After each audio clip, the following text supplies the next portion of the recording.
levar Jesus.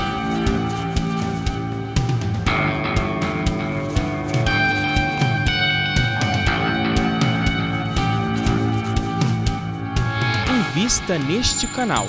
Invista em um mundo melhor.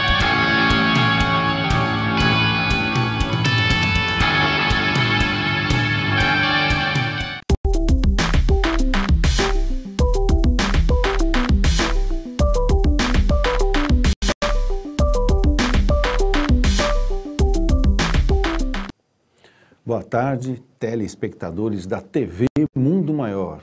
Mais um programa ao vivo dessa grade de horário das 16 horas, em que todos os dias às 16 horas nós temos um programa ao vivo e sexta-feira chegou aqui novamente o programa Novamente, que é exatamente o cacófato que a gente teve a pretensão de fazer.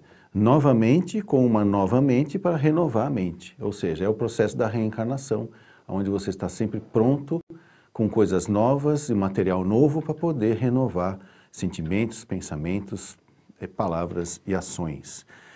E hoje nós vamos dar continuidade, já que semana passada foi feriadão, foi um programa gravado, eu fiz uma resenha do que foi os últimos programas, vamos dar continuidade.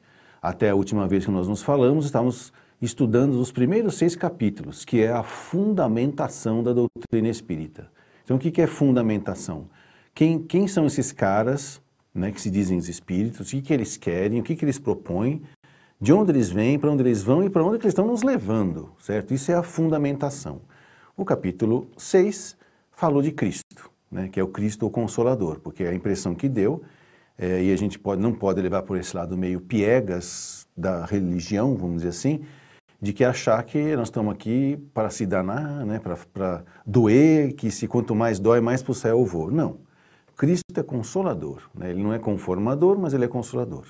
E aí, do capítulo 7 ao 10º, são, acho que até o 9º, né? O 7º, o 8º, o 9º e o 10º, são 4 capítulos em que ele nos apresenta, na sua proposta de consolar, os 4 instrumentos que a gente pode usar nessa nossa busca do crescimento espiritual, se consolando com as situações que nós temos hoje em dia, em função da nossa vida futura, do que é o nosso porvir.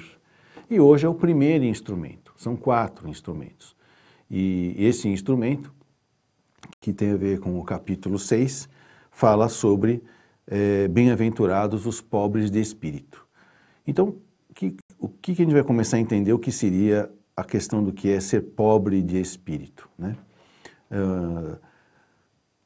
Em primeiro lugar, vamos entender o seguinte, né?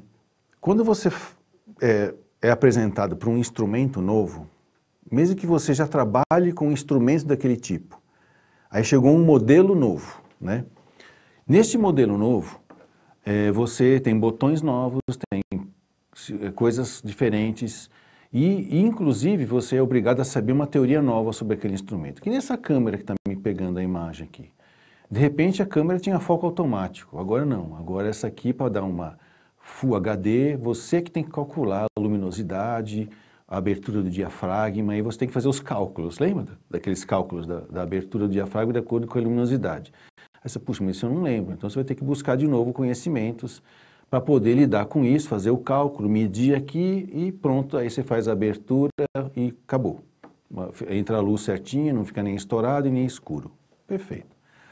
Quando Jesus veio, né, ele nos trouxe esses 4 instrumentos que hoje, ou há 150 anos atrás, os espíritos vieram nos lembrar. E nos lembrar com um detalhe a mais, ou seja, com mais informações que agora você não vai precisar mais do automático da máquina, certo? Por quê?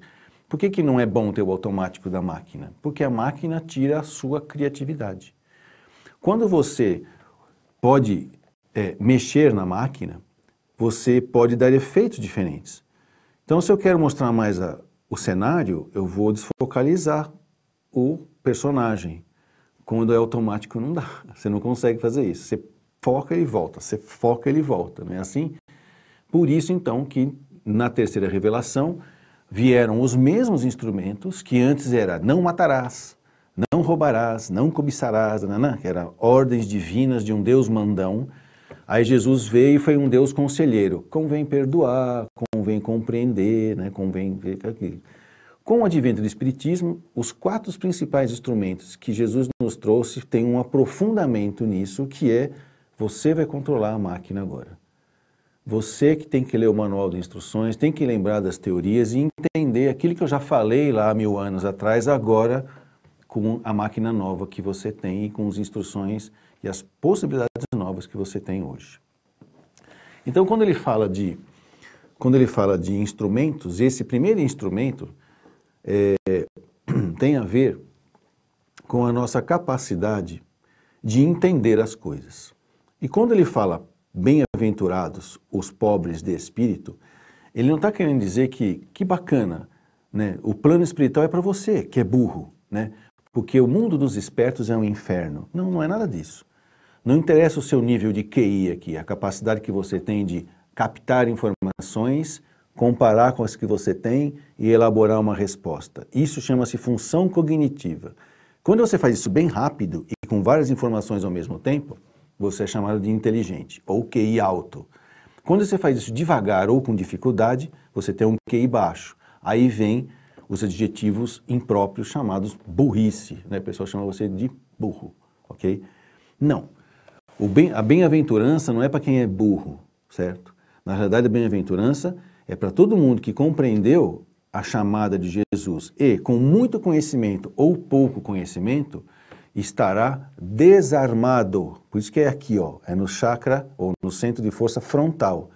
Desarmado de teorias pré-concebidas a respeito da lei do amor.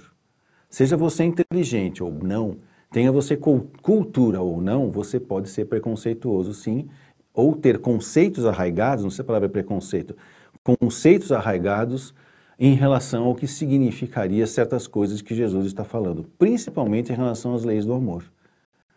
Então, se você pegar uma pessoa muito inteligente, ela vai começar a descrever o amor com a inteligência dela. Então, ela está armada, né? Ela não está querendo realmente compreender, totalmente isenta de pré-conceitos ou de conceitos pré-estabelecidos pela sua atividade intelectual, o que é a lei do amor. A pessoa menos avisada, que é menos estudada, ou tem um QI mais lento, ou a capacidade de raciocínio mais lento, ela também pode ser arrogante, no sentido de que, não, amor é isso aqui, é a abelhinha que pega pólen e vai levar para outra flor, isso é amor. E ela teima, porque ela não consegue enxergar maior. Isso chama estar com o espírito enriquecido, ou ensandecido, ou armado. Pobreza de espírito significa, esse é um dos principais instrumentos para você começar a compreender essa grande obra divina da lei do amor, né? Que é estar desarmado. Eu aponto aqui na cabeça, ó, esqueça todas as suas teorias preconcebidas, seja acadêmica, seja filosófica, seja religiosa, seja de muita cultura ou de pouca cultura. O que está vindo aqui é uma nova ordem de valores éticos e morais. Desarme-se. Essa que significa bem-aventurados os desarmados mentalmente, porque eles poderão conseguir entender o que é que Jesus está falando. Aliás, não é nem entender, compreender, né? E aí, se nós formos ver no nosso primeiro slide, o que se deve entender, então, por pobre de espírito, né? Aqui vocês vão ver que está escrito aqui, não quer dizer que são os baldos. Baldo é careca, viu? Ou terreno baldio, é um terreno vazio, não tem nada lá. Baldo é sem inteligência, né?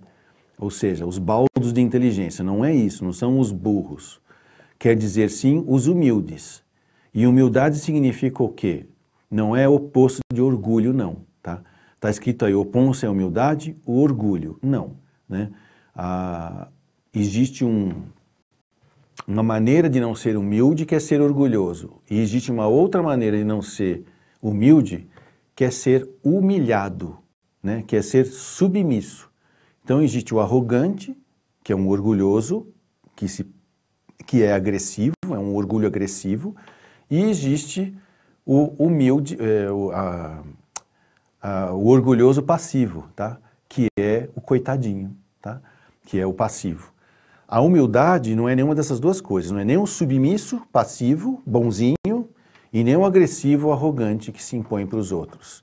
Humildade significa o quê? Este é o meu real tamanho, e com este real tamanho, com o que eu tenho, eu vou servir a Deus.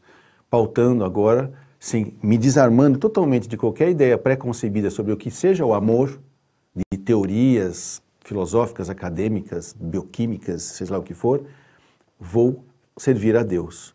Então, nesse sentido, quando a gente fala aqui, bem-aventurados pobres de espíritos, é aqueles que, aceitando o seu real tamanho, procuram compreender e sentir esse amor maior sem nenhuma ideia pré-concebida. Por isso que é importante a pobreza do espírito, o espírito desarmado, não é o espírito burro, tá? Porque você encontra pessoas com muita pouca cultura, com muito pouco estudo, extremamente arrogante, né? Nós estamos conversando agora aqui com o Maurício sobre isso. E como também você encontra pessoas extremamente ricas, muito cultas, muito competentes, extremamente humildes no sentido de que sabe o seu real tamanho de ser humano, né?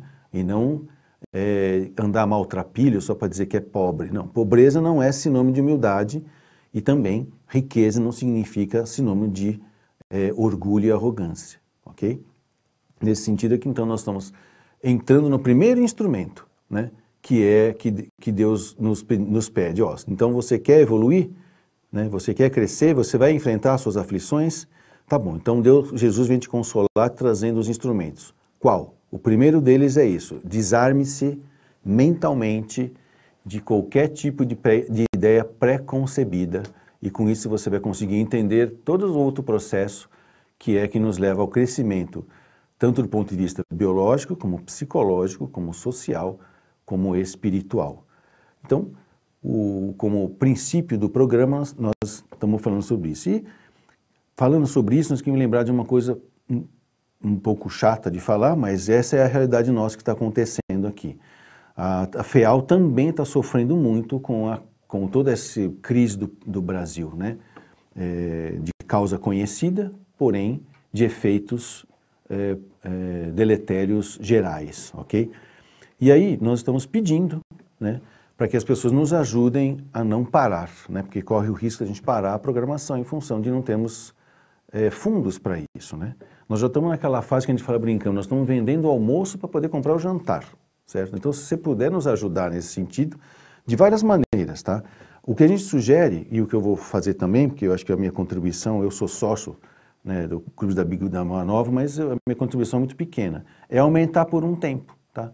A sua contribuição. Está aí o telefone na tela, é só ou pelo site amigosdaboanova.com.br ou o telefone 0800 12 18 38. Fale com as nossas telefonistas, elas vão te falar como é que você pode aumentar, pelo menos por um tempo, vai que seja por 6 meses, um pouquinho a mais da sua contribuição, para que a gente não pare essa divulgação da doutrina, que é a espiritualidade que liberta. Nós estamos indo para o nosso primeiro intervalo, a gente volta já já para continuar falando sobre bem-aventurados os pobres de espírito. Até já. Vendeu o almoço, comprou o jantar.